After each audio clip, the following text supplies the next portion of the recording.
జునుములు, పెద్ద జునుములు, రాజ్మా కానీ వీటితో బూరెలు చేయడం ఎలాగో నేర్చుకుందామంటే ముందుగా జునుములను వేయించాలి. వేయించిన తర్వాత శుభ్రపరచుకోవాలండి. శుభ్రపరచుకున్న తర్వాత వాటర్లో కడిగి దాన్ని కుక్కర్లో కానీ ఉడకపెట్టగానే ఉంచాలండి. ఎక్కువ మెత్తగా చేయకూడదు.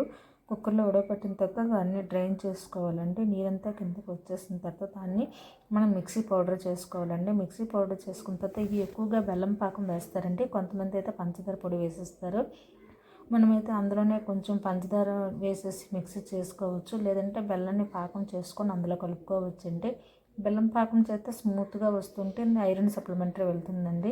నేనైతే కనుక కొంచెం అర్జెంట్ అవడం వల్ల దాన్ని పంచదార వేసి చేస్తున్నానండి. పంచదారతో కూడా అవుతాయండి. అందులో పంచదార పొడిని కానీ వేరేగా యాలకులు పంచదార పొడి చేసి అందులో కలుపుకోవచ్చండి. లేదంటే కనుక అందులో పంచదార వేసినా కూడా మిక్సీ అయిపోతుందండి. మిక్సీ చేసిన ఆ పొడిని మనం ఉండ చుట్టుకోవాలండి. ఉండ చుట్టుకునేటప్పుడు చాలా జాగ్రత్తగా గట్టిగా అందులో ఉండ రౌండ్గా ఉంటుంది కదా, లూజుగా చేద్దామని అనుకోకూడదండి. గట్టిగా పిసుకున్నట్టుగా చేసి ఉండ చుట్టుకోవాలండి.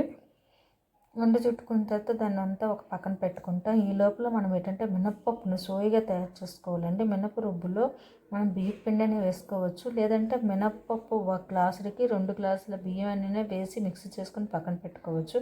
కొంచెం కలర్ఫుల్గా రావాలి అంటే కనుక మనం మినపప్పులోన కొంచెం బెల్లాన్ని వేస్తే మినప రుబ్బులోన కొంచెం బెల్లం ఒక అర చెంచా బెల్లం పొడిని కానీ లేదా బెల్లాన్ని కానీ వేసి మిక్సీ చేస్తే మంచి గోల్డెన్ కలర్లోకి బూరెలు వస్తాయండి.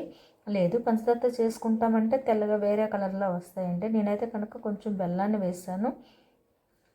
బెల్లాన్ని వేసి నేను దాన్ని చేసుకుంటున్నానండి.